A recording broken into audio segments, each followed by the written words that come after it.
Welcome to Volume 4, Issue 18 of the Milestone Investing Newsletter. This week's ex-dividend date is the 10th of May, 2018. Let us quickly go to the FTSE 100 just to find out what's been going on.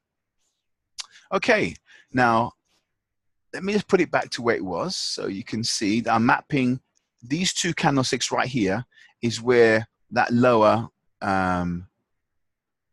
channel floor is actually hooked up to. Now, when you're doing channel lines, you have to make sure it's based on two. So what I did here, I based it on this one here for the ceiling and this one here for the ceiling. And then I basically done copy and paste and matched it to the two nearest ones. And so that's basically why it's in this location. But as you can see, we are in a inclining channel. The FTSE is still rising. There's just no doubt about it. The FTSE is rising. Where it's going to end, I don't know, but it's still rising. And so this was last Thursday, and then Friday, and obviously this is today, Monday. So, but it's still increasing. Okay.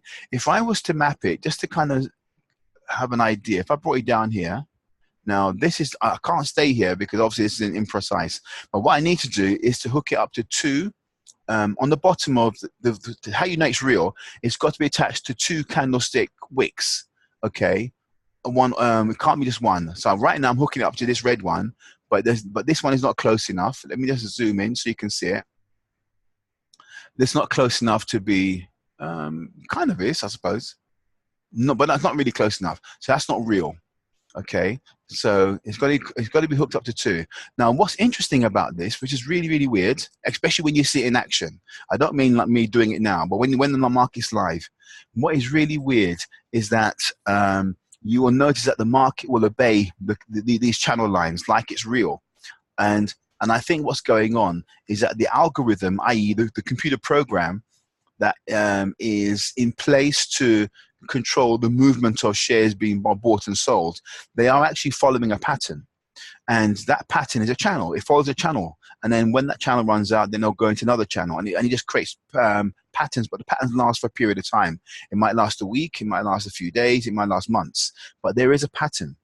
And when it gets locked into that pattern of either riding up, riding down, riding sideways, whatever, and you find it, you can trade those patterns. You can trade it. And when I found them, it's been incredibly lucrative for me.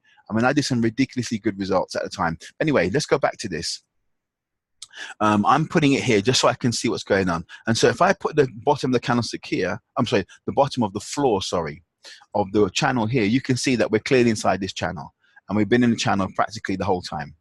I'm not going to put it there because I'm just making things up. Because what I'm doing, I'm attaching it to this one and nothing else. So one candlestick on its own is not enough. So I'm going to put it back where it was before. And I'm going to put it back to, again, to these two here. Those I'm matching to those two, the wicks of those two. But if you move it around, you can see whether or not there are another two. So technically, what I should do, I should copy it. If I copy this and then bring it down here, I can have another channel, and maybe that. So I map these two, and so I've got basically a double-decker channel on the way up. Okay. Which technically, this is what this is doing. Now, it's kind of untidy to make it look like this, but that's what's kind of what it's doing. I've got a double-decker channel. So as long as it stays in this channel, we know that it's kind of going up. So having said all of that, let me tell you what it looked like per day, because obviously when you guys were trading, you didn't see it from that perspective. You saw it in a day perspective. So this is the FTSE 100. This is Wednesday. The market opened here in the morning, flew up about 10 o'clock. They lost upside strength. It started to zoom down again, and about 2 o'clock hit a floor, bounced back up again, and then zigzag sideways. And it closed right here. Then after hours, it dropped a little bit and basically zigzagged sideways from there. Okay. Then Thursday morning, it found some upside strength. At 10:15. The upside strength disappeared, and then it started to fall. And then for the whole of Thursday, it hit, basically just kept on falling. After hours, the market started to rise. Hit a point around here and then went sideways. And so it kind of went sideways from about maybe 9 o'clock onwards. Okay. And then on Friday, it was moving sideways until um, basically 2 o'clock, and then from 2 o'clock onwards, it went on an upside trajectory. And this is now 2 o'clock on Friday. Now Friday is interesting because on a Friday the market's going to be closing. Obviously, it's weekend, and so if the market is confident, they're going to do long trades and be in the market. If they're not confident, they're going to be getting out of the market and wait and see till Monday. And so either you're going to get a rally on Friday or you're going to get a capitulation and it's going to fall. So what we can see for Friday, the market basically started to rally on the upside. Now, clearly America's open, by the way, during this time, but it started to rally. And then after hours, it kind of went sideways and then again ups. And basically this is today. Okay, so if I look at what time that was, that's 2 o'clock. So that's not really good. That's not the start of the market. The market would have been, okay, let me say, 8 o'clock is here. So 8 o'clock until about 4 o'clock. So basically kind of just, this big gap up obviously was just a one-off movement for America opening up. And then basically it just kind of went sideways from there. And then basically it just ran out of steam, okay, on the downside. Now remember, the FTSE 100 is really mapping international companies, which means that all of this is, I shouldn't have done that, which means that this is going to be mapping American and the Dow Jones, which is also going to be mapping the DAX 30. So DAX 30, the top German companies are internationals. The top Dow Jones are international companies. The top FTSE 100 are international companies. So we're looking at the international economy effectively and how these guys are doing, internationally. And so they tend to map and match each other. So when London's going down, the FTSE's going, when FTSE's going down, Germany's going down, as well as America. The only time when they disconnect is when something unique and specific is going on within the country. Like, for example, Brexit was unique to England, and therefore America wasn't impacted by that. But otherwise, they match each other. Okay, having said all of that, so essentially what we had was a little sideways on Wednesday, downward trajectory on Thursday, and then basically started to move up again on Friday. But if I compare Wednesday to Friday, just that point to that point, you can see it rose a little bit. And so it opened around here, around 7,450 or 440, and it closed around 7,470. So really, in 3 days, it moved 30 points. Now, for the FTSE 100, 30 points in 1 day is a slow day. But 30 points in half a week, that's kind of, it's going nowhere. Now, that's a sideways movement. However, you saw that the market was going up. So if that's true, let me see the evidence of what I've just said to you. So let's go here. And if here's Wednesday, there's Thursday, there's Friday. Let me zoom in so you can see it better. There's Wednesday, Thursday, Friday. And between those 3 days, the market's going sideways. Friday goes up, but that Friday must have been out. In fact, that was out of hours. We saw that already. So if I go back to this, the Friday segment, which is shown on the is this part here. Friday in the evening, it starts to rise. So that's where the upside of that candlestick came from, out of hours. In hours, the market was practically going sideways for the whole week. And then out of hours, it rose. And that's why Friday went up. So now that we kind of got that picture, let's have a look at what happened to individual companies.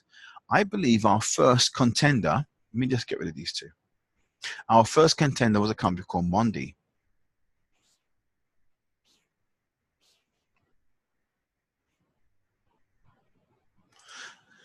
So let's look at Mondi.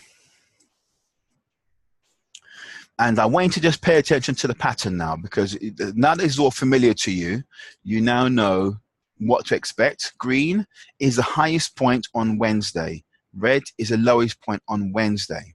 That's what these two things represent. Then what I do, I deduct the dividend from the lowest point on Wednesday. That gives me my first point, my first blue line. And so I'm saying at the worst point, that's the blue line here. That's break even. And then I do 50% more for the second blue line. And I'm saying on average, not every time, but on average, this will be the base of the fall. It can fall by more, it can fall by less, but this is my overall average. Okay. And now I've been testing this now for about last few years. And I think last year I tested the assumptions again just to make sure that the assumption was still good. And I think I tested it at the beginning of this year, actually. Where are we now? We're in May. Maybe at the end of last year, I tested it again and it was still good.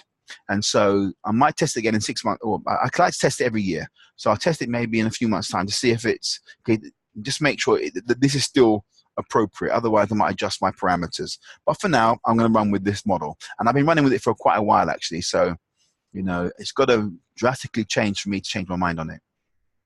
So the rule is this: take off the dividend, and then 50% of the dividend, deduct that. So what does that mean? Let's pretend, argument's sake, in fact, I don't need to pretend at all. I can do real numbers, but let's pretend that the dividend was 10p. So from the worst point, I'm going to deduct 10p. That'll be that. And then half of 10p is 5p, 5p more, and that's that.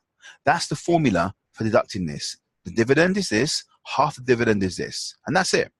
There's no, it's not more complex than that. Okay, and however, that's what I do for these newsletters. However, when you're trading, what you must do, wherever you get in, that's your line. Don't use my red line because that's the bottom, the worst case scenario. And again, I don't know what your share price will be, but when you do get in, you're going to take the point where you got in, deduct the dividend, that's your break even. Then 50% more, that's your target exit price. And that's how you do it if you're shorting. Cut long story short, what happened this week? Monday was basically bobbing along in this range. Then it gapped down, and then basically, remember, because we're in a sideways market this week, so which we saw. Okay, so there was no downside pressure on the FTSE to help us. The market was kind of going sideways, and then towards the end on Friday there was upward pressure, and that happened out of hours. So really, all we saw was a sideways movement. And so here we can see drifting down, gaps up a little bit, and sideways. So this is really following the pattern of the FTSE. So really, nothing out of the ordinary, and essentially it didn't drop down by enough. But if we compared this to the highest price, this is basically break even at the highest price, but not at the lowest price. And then it comes a little bit more on the downside. So we go into profit here, but not obviously our target. And then it starts, this is not really a convincing upward trajectory. It's really just moving sideways. So let me tell you again, I'm going to repeat it again. Here is the pattern. Here's the pattern. The share price will move along in its normal pattern, then it will gap down. If you get a dead cat, it will rise quickly, okay? And it will come back to this green line and then run out of upside strength. Why? Because the hedge funds and the other investors who are playing the game we're playing, but they're playing in the millions. We're just playing with pennies as far as they're concerned. But when they're playing the millions, what they'll do, as soon as they get their money, they'll sell. As soon as they get the money back, they sell. And when they sell in large volume, they push the share price down. And that's why when it gets this green line, you see like lots of red candlestick starts to get involved. Okay, that's normal. So what we've got here is like a dead dog bounce. A dead dog means it basically hits the ground and then just goes sideways. It goes flat. It's like it's just not going anywhere. Okay, this would be described as a dead dog bounce. And so falls and goes sideways. It's not going anywhere. So that's basically Monday. So if you were a short trader, you made some very slim pickings. If you shorted this on Thursday, sorry. If you were a long trader, you done well only from here at the end of Thursday, because this gap up is your benefit. Otherwise, but if you went long here on the Wednesday, you're still waiting for your money. Okay. That's Monday. Let's go to the next one. The next one, I believe, was Kingfisher. Let's have a look at Kingfisher.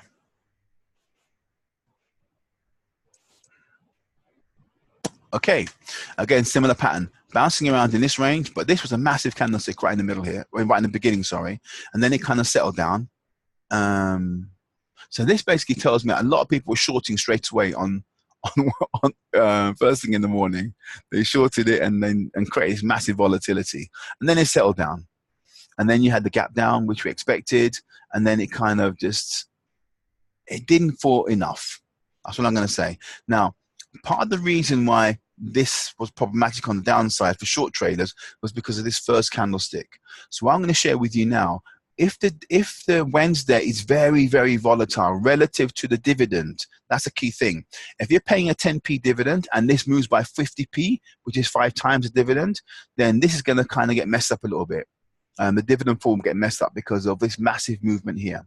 But as long as this movement is not too ridiculously volatile, then everything I've been telling you in the past will be true.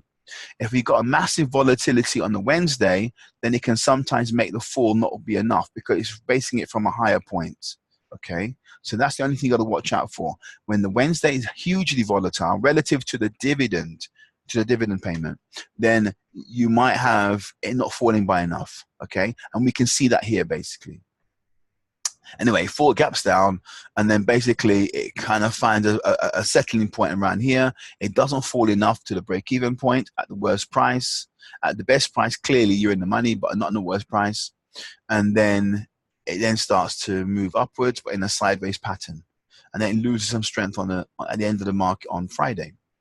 All right, but technically it opens here, it closes here, that's sideways. You get a little bottom side here, you get a little top side here, but this is sideways. Again, that's a dead dog going on right here for Kingfisher. For long traders, you're still waiting for your money because you've got to go back up here. And for short traders, this is horrible. This is horrible either way. Now, if you went long around here, you got your money back. If you went long at the red line, you got your money back.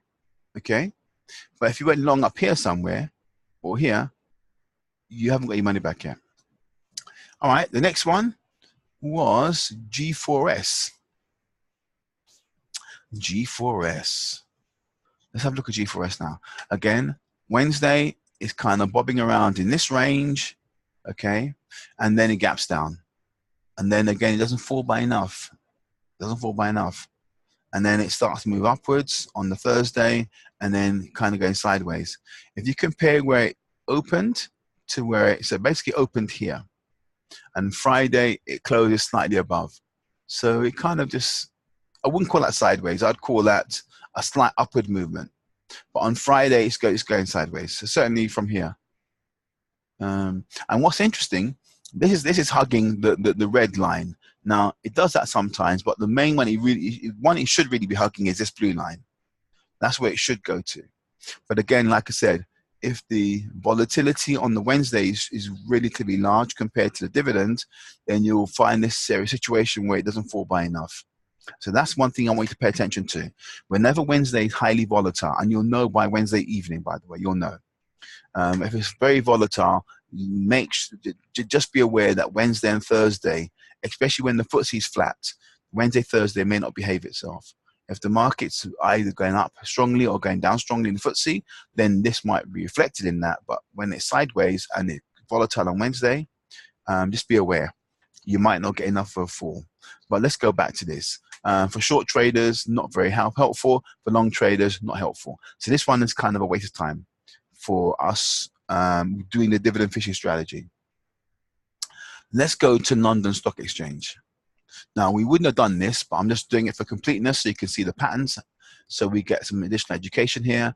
Again, this is our range for Wednesday here. It gaps down. And then because this wasn't too aggressive it wasn't too volatile on the Wednesday, this behaves itself and it follows our pattern. And so it hits the break even, which we expected to do. And then there's some more downside movement. And so we go into and hit our target exit. And then it basically bounced back up again, back down, target exit. And then, you know what, it's really hugging the whole range. Again, it's going sideways, but it's basically volatile within our range. And so 1, 2, 3 opportunities to get out short. Okay, here, below the second blue line, below the second blue line, below the second blue line. So really, London Stock Exchange rewarded those who went short on it. Okay. On the long side, a nightmare. Okay, you're still waiting. Now, I wouldn't say a nightmare, but you're still waiting. Why is it not a nightmare? Because the FTSE 100 is rising upwards. And so because there's an upward pressure, this is likely to go up in the future. As long as the FTSE is rising, these will rise too. Okay. And then the last one was a company called Unilever. Again, we wouldn't have traded this because it's on the bottom end of the scale, but let's look at it for completeness. Again, That's a very, very, very wide range right here. Anyway, so I'm taking it the worst case scenario, but had you gone short anywhere near the top, this is big money for all of you. However, I know you didn't do it, but just making the point. What does it do? It gaps down, and then it basically hugs the break-even point, which is what it should be doing, by the way. If all things were equal, it should hug the blue line. It goes below the blue line and not quite enough for the second blue line. Again, I think because of this volatility, what caused that, and then it starts to head upwards, okay? And again, because the FTSE 100 is rising, at some point in the future, it's going to be heading for this green line. Great for short traders, horrible for long traders, or not rewarding long traders yet. Okay, so that's our historical analysis of what happened last week.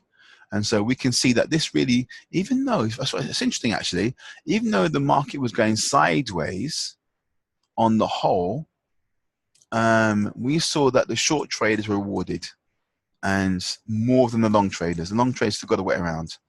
And even though the market was rising on the upside, it did so mostly out of hours on Friday. Okay, and today being a bank holiday, we won't see the effects of the upward movement until tomorrow. And tomorrow we should see these guys gap up. Okay, let's see what's coming up this week. What's happening this week?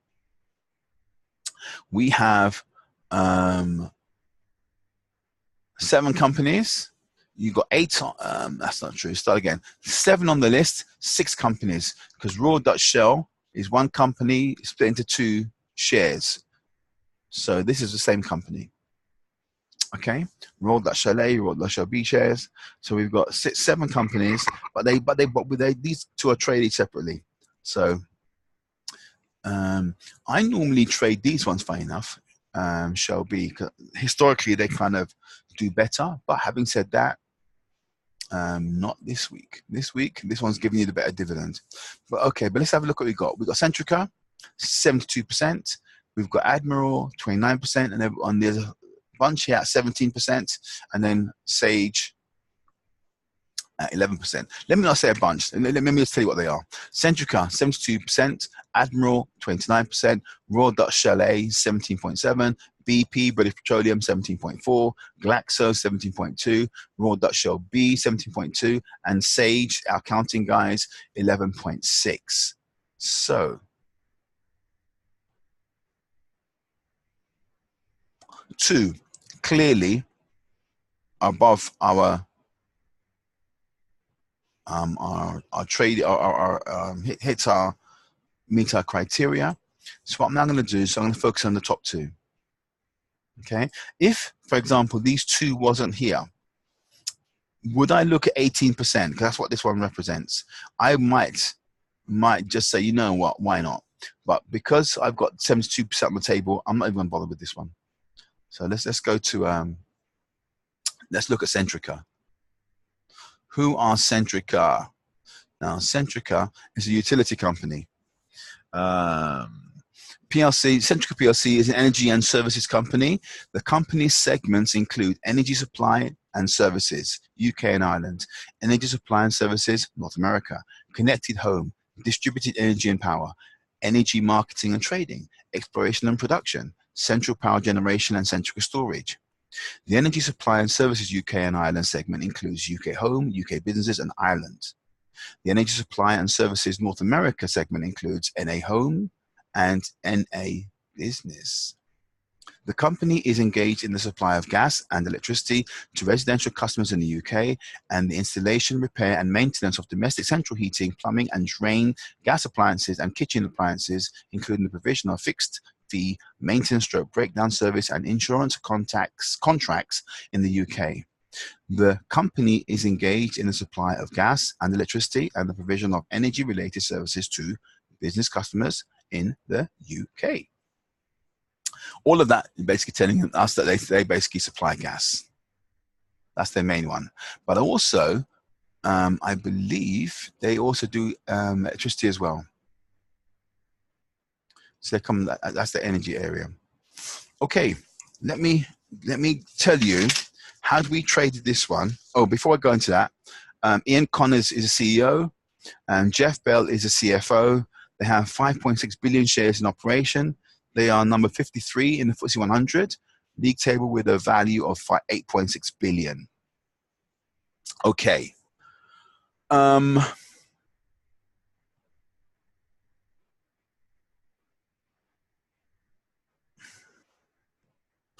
Let me give you some more information, which I wouldn't normally do, but I'll give it to you anyway. On the 22nd of February, they told us they were going to pay us dividends in June. Okay, and we had to qualify for them by May. So they basically gave us 5 months notice, or 4 months notice to the dividend points, dividend date. And so really they told us a long time ago that they were going to do this. This is what makes this strategy so predictable, because they gave these guys, especially when they're really big companies and they're seriously organized, they know what they're going to be doing for you. I mean, they know exactly dividend dates for 2019, 2020, 2021. They know all the dates in advance. And when the time is right, close to that, they'll just tell you. So these guys are just giving you notice. And that's what makes this strategy, by the way, so predictable. And which is one of the reasons why I like it, and why it's so easy to teach it, and why it's easy to master this one compared to other strategies, because you're just told. And once they tell you, the dividend's guaranteed. It's coming. Okay. What's not guaranteed is share price, but the dividend is coming. And so therefore, you know, the patterns associated with that, which I showed you earlier, is going to be happening. Okay, so they gave us lots of notice. Okay, so let's go back now. In the last 6 years, had we traded this particular company, Centrica, we would have had 13 opportunities to trade it, because they paid dividends twice a year. 4 times out of 13, which is 31% of the time, we would have, had we done this and went long, we would have got our money back within 7 days. 4 times. 3 times, we would have gotten our money back within 30 days, which is 23%. 3 times, it would have taken us more than 30 days to get our money back. And 3 times, we would have, yeah, that's right, sorry. I'm being distracted by some stats on my paper. And 3 times, we wouldn't have got our money back at all. Not at all. And so, again, 23% of the time. All right, so 77% of the time, we got our money back, and 23% we didn't get our money back at all. The days that have lapsed since that time for Centrica is 1684 days. In fact, it's on the screen. 1684 days, 1474 days, and 1320 days. This is obviously a couple of years. All right, we don't want to be long and hanging around that long. So let me just take 1684 and divide it by 365. We are talking about 4 to 5 years. Okay, that's not good on the long side. But having said that, 77% of times they are paying you, but only 31% on the long side. All right, so that should make you cautious. Doesn't mean you run away from it, but just be cautious. Pay attention to that. Okay, had we shorted this company, how would we have fared? 8 times out of 13, we would have made money, which is 54% of the time. No, it's 62% of the time, actually. So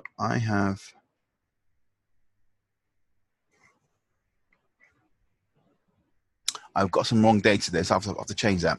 But 62% of the time, this made money on day 1 and on day 2. The return on investment was anywhere between 7 and 114%. Let me take the 114% out of it, because it's an outlier. The next best one is 33%. So anywhere between 7 and 33% of the time, with the 114 being an outlier. That's on day 1.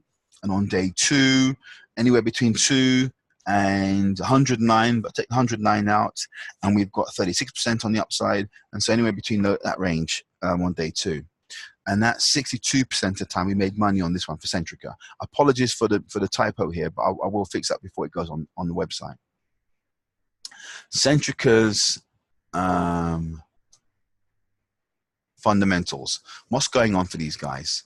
26.6 up to 29.4. By the way, when it comes to utility companies like Centrica, their ability to get more customers quickly is not really there.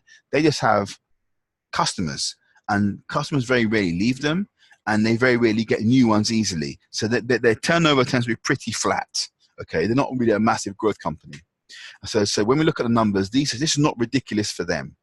26.6 goes up a bit to 29.4, drops down to 29 points. Let's call it to 28 million, drops down to 27 million, and back up 28 million. So they're kind of basically bouncing around in the 26 to 29 million range, 29 billion range. Okay, that's their range.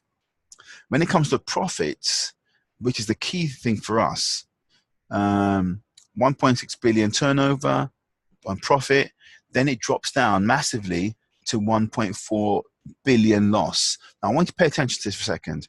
They went 3 billion in profit here, and they went 2 billion down here, or 3 billion down here actually. And how you know that? You take 1.6 billion, 1.6, and you add to that 1.4, and you get 3 billion. Now that 3 billion is a drop in profit from here to here. Now they've gone up 3 and they've gone down by 3. This is horrible. I mean, they are writing something off, or they discovered something ugly in their accounts, but something went wrong here. Something went wrong. Because this shouldn't be going on under normal circumstances. Something's gone wrong. Anyway, so they're going from 1.6 million, 1.6, I'm sorry, I'm getting the wrong numbers wrong. 1.6 billion profit down to 1.6 billion loss. Then they climb up a little bit to 1.1 billion loss, and then up again back to normal territory to 2.2 billion profit. So these 2 years were horrible for them. Okay, and yeah, this is horrible. And then it goes up to 2 billion and then back down to 142 million. So what I'm going to say to you here, these guys haven't got their costs under control. Again, you've gone 1 billion up in profit, and yet you're dropping down here by 2 billion in expenses. So they're not keeping their costs under control. Now, most companies who have really, really tight financial management, they do something called margin management. Margin management is making sure that the gap between the profit and the sales, there's a relationship between them, and they manage those numbers. These guys, their margins are all over the place, and so therefore, either they got something unavoidable going on, or basically their accountant needs training or sacking. But something's going wrong here. You don't want numbers fluctuating this wildly. But having said all of that, Centrica is also a utility company that can't increase their revenue easily. They can't. And so they're going to have challenges on this side. And so for them, financial management and cost control is even more important for them than most companies. More important. So I can see why they could get into trouble. But at the same time, this is something they've got to manage. And that's an internal thing for them. Centrica. So what am I going to tell you? I'm going to tell you that going forward, if I was to try and figure out where they're going to be in 2 years' time, but looking at these trends, I can't tell you anything. They're dropping, back up, dropping, back up, dropping. I mean, I don't know what's going on. Turnover, yeah, I can see why it wouldn't go too much up. But on the profit side, they should manage that, and they're not doing a good job. All right, that's Centrica. Let's go to the next company, Admirable. So not Admirable, Admiral. Admiral. Admiral Group is a UK-based company engaged in the provision of car insurance. The company has 4 segments: UK car insurance, international car insurance, price comparison, and other. The UK car insurance segment consists of the underwriting of car insurance and other products that supplement the car insurance policy within the UK. The international car insurance segment consists of the underwriting of car insurance and the generation of revenue from additional products and fees from underwriting car insurance outside the UK. The price comparison segment relates to the company's price comparison websites, such as confused.com in the UK, Rastreator, is that what it is? Rastreator in Spain, Le Links in France, and compare.com in the United States. The other segment includes the United Kingdom, household insurance, the company's commercial van insurance broker, and the commercial van insurance. It also has operations in Canada, India, and Italy, among others. Okay, car insurance with a little bit of household insurance going on there. David Stevens, CEO, Geraint Janes, CFO. They have 287 million shares in operation. They're number 85 in the FTSE 100 with a valuation of 5.7 billion. On the 28th of February, they told us they were going to pay dividends, and again, they gave us lots of notice. So let's go to what would have happened. How do you trade this company in the last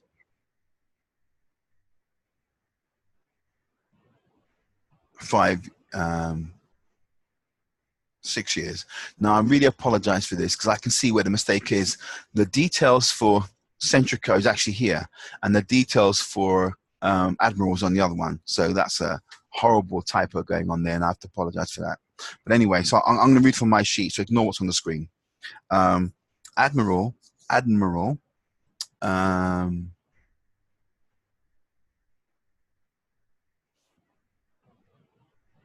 No, actually, no, that's correct. So I'm sorry. No, what's on the screen is correct. Okay, so 13 times in the last 6 years, you could have traded this stock. Once in 13 trades, 8%, you would have made money on this one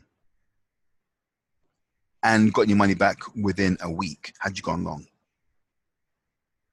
4 times out of 13, which is 31% of the time, you got your money back within 30 days. 8 times out of 13, which is 62% of the time, you got your money back within more than 30 days.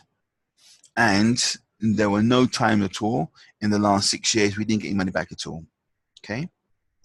And if you shorted this company, 54% of the time, both day 1 and day 2, you would have made money, which is 7 times out of 13. The return on investment for you would have been anywhere between 1 and 30% on day 1, and between 3 and 31% on day 2. Return on investment. So that's basically them. Let me take you through to their fundamentals. What's going on here? Admiral.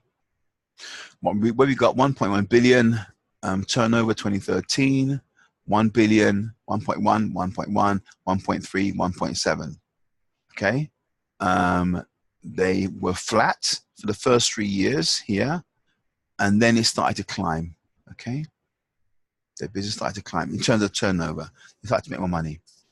In terms of profit, which is the key indicator for us, 370, 351, gone down, up again to 369, down again to 278, up again to 404.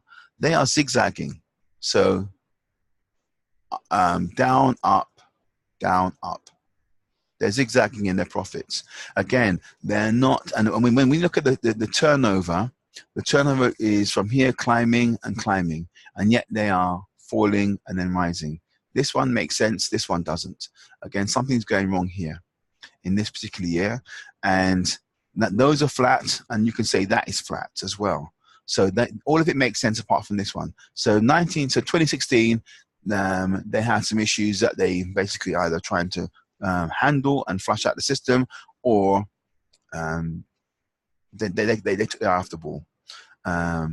Now, because they're insurance companies, there are some expenses they can't really help, i.e., let's say a whole bunch of people start making claims on their insurance because they crashed their cars and so on and so forth. So there's elements of, in this company's business model, there's elements here which they can't really control, which you can understand why they could sometimes be all over the place, because they can't control when people are going to make claims. So you can understand why it can be upside down. So that, there is that side to it. So I won't be too critical on them. I'll leave them alone. But that's Admiral. Okay, let's do some summary here. Of the two we've seen, We see at 31% of the time, these guys make you money. 23% of the time, you didn't get your money back at all.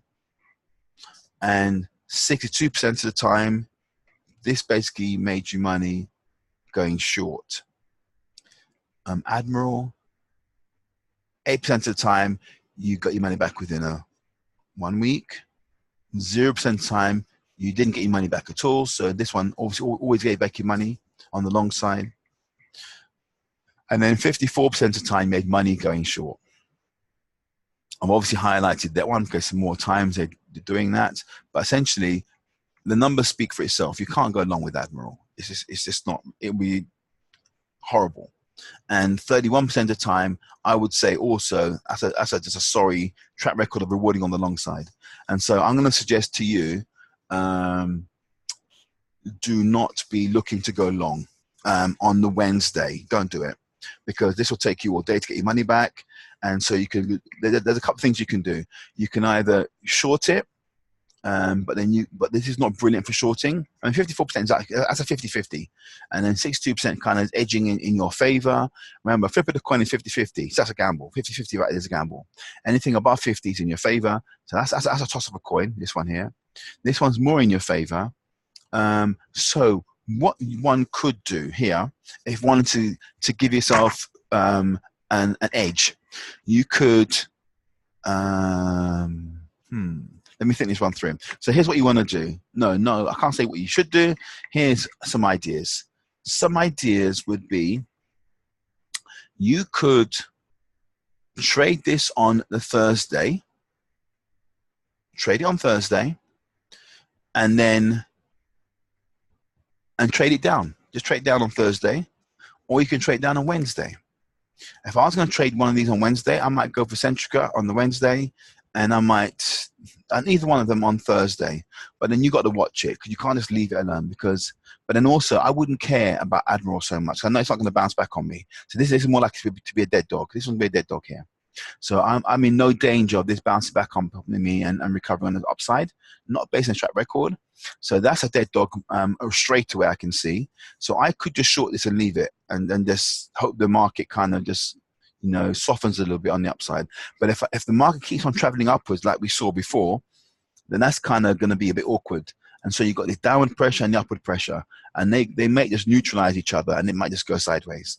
But I would see that based on track record, this is not going to bounce up anytime soon.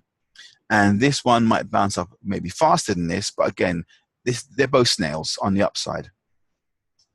They're both snails on the upside, because that's the upside right here. That's upside bounce. So we've got 31% times. This will basically reward you on the upside. This one is 8% of the time.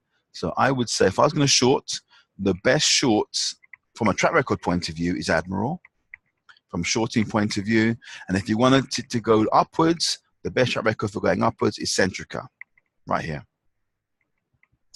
Or you could just leave it alone. Just don't trade. Just watch it. But for those of you who want to go on your demo account, you want to practice, I would practice shorting. I'll practice shorting. And if you're going to go for a bounce up, look at Centrica and forget about Admiral, based on track record history. Okay. Let's look at the economic calendar. Today, no announcements. Obviously, today's a bank holiday. Tuesday, we got housing data coming out, house price index. We got treasury stuff on Wednesday. We've got a plethora of stuff coming out on Thursday, literally tons of stuff coming out. Industrial production, manufacturing production, construction, balance of trade. Then the Bank of England coming out with interest rates, quantitative easing, the Monetary Policy Committee bringing out stuff on their votes and whether they're going to hike, unchanged, or cut. You've got inflation report data coming out from the bank again. Mark Carney is going to be having a chit chat with us around 12 o'clock. And so there's a slew of banking data coming out at 12 o'clock on Thursday. That's going to make the market clearly wobble around and get volatile. So you must pay attention to Thursday. And obviously we're in the market Thursday, so this is clearly our day in the market. This is going to create a lot of volatility. So you've got to be careful of this. And then Friday, no announcements. And so, so having said everything I just said, the market's rising. We got this massive activity going on, which will definitely move the market. for definite. The market will be volatile because of this. And so, and I don't know which way the market will go. It could go up because of this. It can come down because of this. And what I would say is just get your surfboard and ride the wave. Ride the wave on Thursday. Okay. And it will be a good one for you. Just from the point of view of learning how to surf. It'll be a good one for you. Next week, what's coming up? HSBC are threatening to put 13.8% in our hands, Intertech 12.7%, and Tesco 11.1%. All of these are really horrible. And so, for example, let's say it doesn't improve on this and there's no other additional coming out, then, you know, we might want to take a holiday next week. Just take a dividend fishing holiday, because jumping in for such slim pickings, I'm not sure it's even worth it. Let's look at some words of wisdom from David Bach. Now, David Bach, by the way, for those of you who are interested in understanding financial management, he wrote a book. I've got his book on my bookshelf, and I think his book is called The Automatic Millionaire. And it's a case study of a particular way of becoming millionaire, almost on automatic pilot. And if you read his book, he will give you a lovely, lovely insight into how that works. Unfortunately, you can't. It's better to start it when you're in your 20s. And so if you've got kids or grandchildren in their 20s, get them to read this book, because this book is absolutely brilliant for you when you've got 30 years in front of you and how to become a millionaire on automatic pilot. It's brilliant. If you're 60 and 70, well, you kind of missed the boat a little bit, but this is great for people in their 20s. Absolutely brilliant. And so the Irish family, get hold of that book. Anybody else who's got young kids in their 20s, let them read this guy. He's a brilliant book. It's brilliant. Anyway, it's called The Automatic Millionaire, but let me read you his quote. The number one financial mistake is not to have your finances on automatic. So I think, don't say all you need to say here. Basically, what he's saying is this: have your money deducted from your salary and put into investment vehicles direct. So you haven't even got to make the decision to take the money out and do it. It just comes out of your money automatically, and it goes directly into an investment vehicle. And if you do it for long enough, the power of compounding is working in your favor and does its job.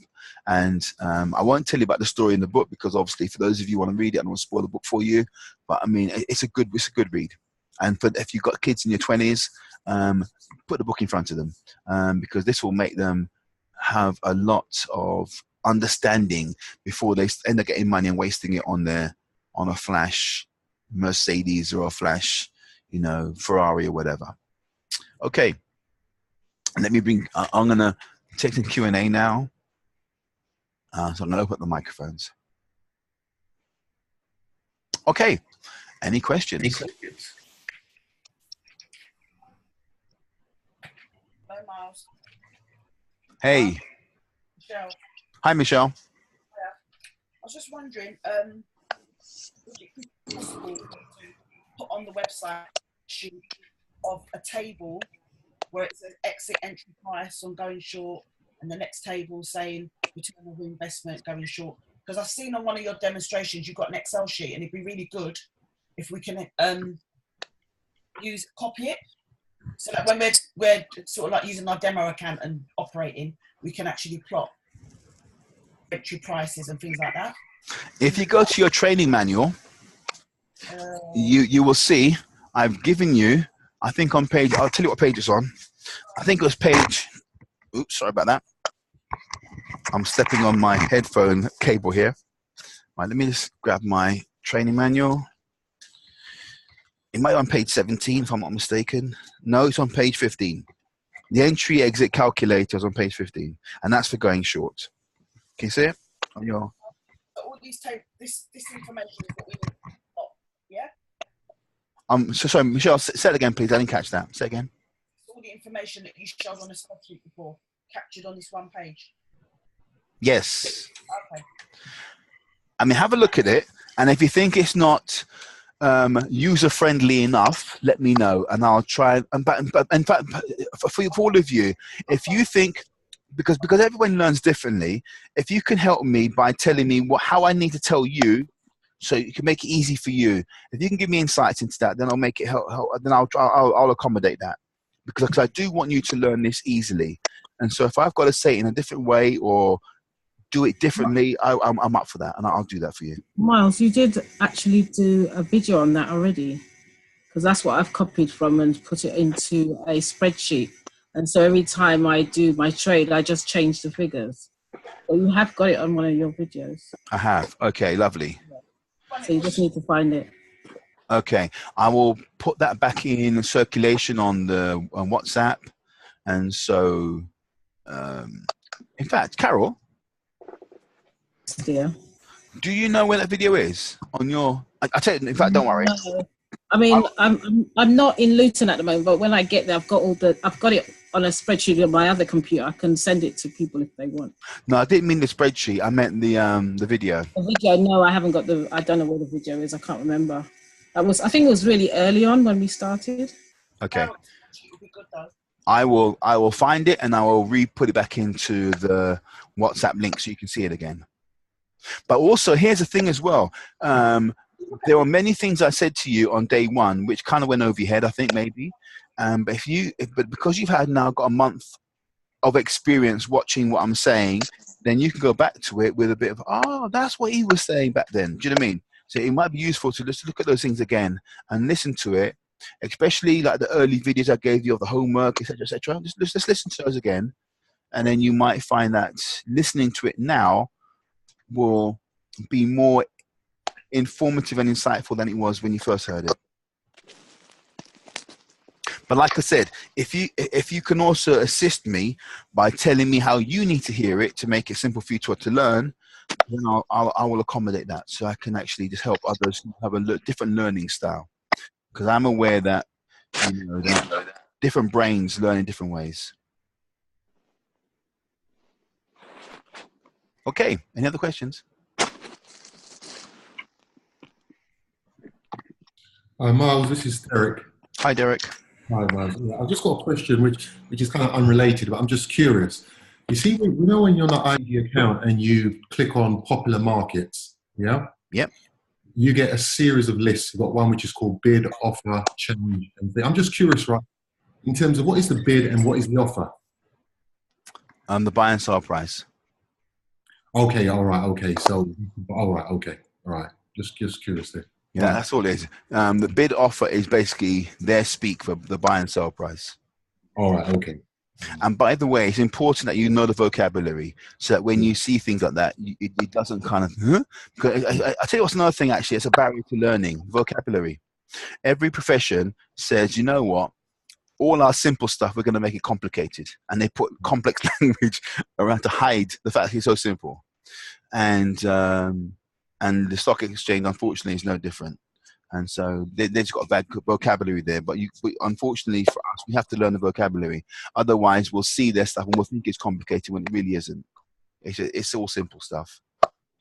So, but thanks for that, Derek. That's a vocabulary thing, which we just have to just learn it. All right. Any other questions?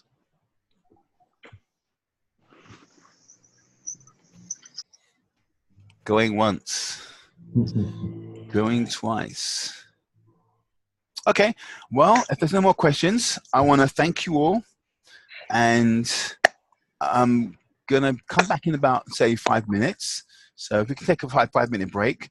But I want to thank you all for your questions and your attention. And I'll catch you back in about 5 minutes. All right, take care. Bye.